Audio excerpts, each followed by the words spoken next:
ఒక cinema hero రాజకీయాల్లోకొచ్చాడు. అందరూ ఏమనుకున్నారు? 2, 3 నెలల్లోనే రాజకీయంగా ముగిసిపోతాడు. అనుభవం లేదు. పాత రాజకీయ నాయకులు ఒకే ఒక దెబ్బకి చెక్ పెడతారు అనుకున్నారు. కానీ ఇప్పుడు తమిళనాడులో జరుగుతున్న రాజకీయ పరిణామాలు చూస్తుంటే విజయ్ ఒక్కో అడుగు చాలా లెక్కలు వేసుకొని వేస్తున్నాడా? మిత్రపక్షాలకు దూరం కాకుండా, వాళ్ళని పూర్తి స్థాయిలో దూరంగా పెట్టకుండా సొంత రాజకీయ బలం పెంచుకునే ప్రయత్నిస్తున్నాడా? ఇది సాధారణ రాజకీయమా లేక లాంగ్ టర్మ్ మాస్టర్ ప్లానా? ఈ వీడియోలో పూర్తిగా విశ్లేషణ చూద్దాం. వీడియోని చివరి వరకు చూడటానికి ప్రయత్నించండి. మర్చిపోకుండా లైక్ చేయండి, షేర్ చేయండి, సబ్స్క్రైబ్ చేయడానికి ప్రయత్నించండి. విజయ్ ముఖ్యమంత్రి అయిన తర్వాత అందరూ ఒక విషయాన్ని మాత్రం స్పష్టంగా గమనించారు. ఆయన ప్రభుత్వం ఏర్పడిన పూర్తిస్థాయి మెజారిటీ లేదు. కేవలం మిత్రపక్షాల మద్దతుతో మాత్రమే ఏర్పడింది. భారత రాజకీయాల్లో చూస్తే సొంత మెజారిటీ లేని ప్రభుత్వాలు తొందరగానే కుప్పకూలిపోతాయి. విజయ్ కూడా ఇదే పరిస్థితిని ఎదుర్కోక తప్పదు అని అంతా అనుకున్నారు. ప్రభుత్వం ఏర్పడిన కొద్ది రోజులకే మిత్రపక్షాల నుంచి వివిధ రకాల డిమాండ్లు వచ్చాయి. డిప్యూటీ సీఎం పదవి నుంచి ముఖ్యమైన శాఖలు కోరుకున్నారు. ప్రభుత్వ నిర్ణయాల్లో భాగస్వామ్యం అడిగారు. ఈ విధంగా విజయ్పై అనేక రాజకీయ ఒత్తిళ్లు పెంచారు.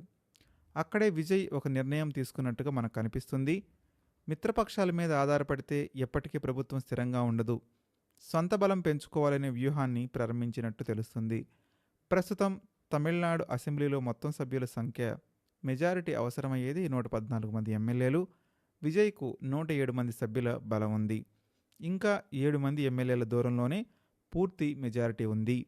ఇదే సమయంలో ఏడీఎంకే నుంచి 6 ఎమ్మెల్యేలు రాజీనామా చేసి విజయ పార్టీ వైపు వెళ్లడం తమిళనాడు రాజకీయాల్లో పెద్ద చర్చకు దారితీసింది. ఈ స్థానాల్లో ఉప ఎన్నికలు వస్తే విజయ పార్టీ గెలిస్తే సొంత మెజారిటీ దగ్గరవుతుంది ప్రభుత్వం. ఇది యాదృచ్ఛికమా లేక ముందుగానే వేసుకున్న రాజకీయ వ్యూహమా అనేటువంటి చర్చ ఇప్పుడు మొదలైంది. విజయ్ మరొక ఆసక్తికరమైన ఎత్తుగడ కూడా వేస్తున్నారని రాజకీయ విశ్లేషకులు చెప్తున్నారు. ఏ ఒక్క పార్టీపై ఆధారపడకుండా ఎక్కువ మంది మిత్రులను కలుపుకుపోవటం, మొదట కాంగ్రెస్, వామపక్షాలు, తర్వాత ఇతర ప్రాంతీయ పార్టీలు, ఇప్పుడు ఏడీఎంకే నుంచి కూడా విజయ్ దగ్గరవుతున్న సంకేతాలు కనిపిస్తున్నాయి. భవిష్యత్తులో పీఎంకే కూడా మద్దతు ఇవ్వచ్చనే ప్రచారం జరుగుతుంది. దీనివల్ల లాభం ఏంటి? ఒక పార్టీ బ్లాక్మెయిల్ చేయలేదు. ఒక పార్టీ మద్దతు తీసేసినా ప్రభుత్వం ఎట్టి పరిస్థితుల్లో పడిపోదు. జాతీయ రాజకీయాలపై విజయ్ స్ట్రాటజీ ఆసక్తికరంగా ఉంది. విజయ్ కాంగ్రెస్ మద్దతుతో అధికారంలోకి ఉన్నా జాతీయ స్థాయిలో కాంగ్రెస్తో పూర్తిగా కలిసిపోవటం లేదు. ఇండియా కూటమిలో కీలక పాత్ర పోషించడానికి తొందరపడటం లేదు. కేరళ ముఖ్యమంత్రి ప్రమాణ స్వీకారానికి ఆహ్వానం వచ్చినా విజయ్ హాజరు కాలేదు. దీని ద్వారా విజయ్ ఒక స్పష్టమైన సందేశాన్ని ఇస్తున్నారని రాజకీయ పరిశీలకులు చెప్తున్నారు. తమిళనాడు రాజకీయాలు వేరు, జాతీయ రాజకీయాలు వేరు.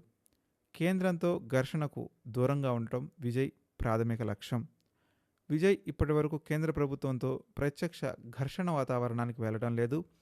తమిళనాడు ప్రయోజనాలకు మాట్లాడుతున్నారు తప్ప ప్రతి విషయానికి కేంద్రాన్ని టార్గెట్ చేయడం లేదు. ఇది చాలా లెక్కలతో తీసుకున్న నిర్ణయమని భావించవచ్చు.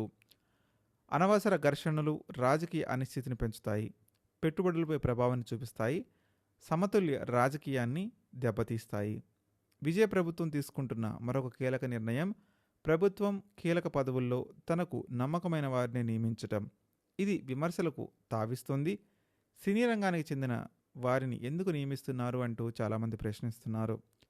ప్రభుత్వ వ్యవస్థను నియంత్రణలో ఉంచుకోవడానికి ఇదే సరైన మార్గమని మరికొందరు సమర్థిస్తున్నారు. ఏదేమైనా విజయ్ రాజకీయాల అసలు లక్ష్యం ఇప్పటి వరకు తీసుకున్న నిర్ణయాల్లో ఒక స్పష్టమైన దిశ కనిపిస్తుంది.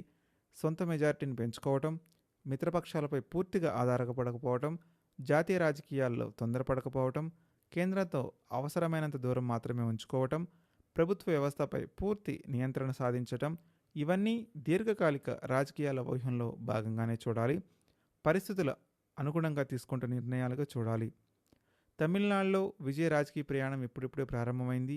ఆయన వ్యూహాలు దీర్ఘకాల రాజకీయానికి విజయం అందించేటట్లే ఉన్నాయి. మిత్రపక్షాల రాజకీయ సమీకరణాలు మార్చే ఉద్దేశంతోనే ఉన్నాయి.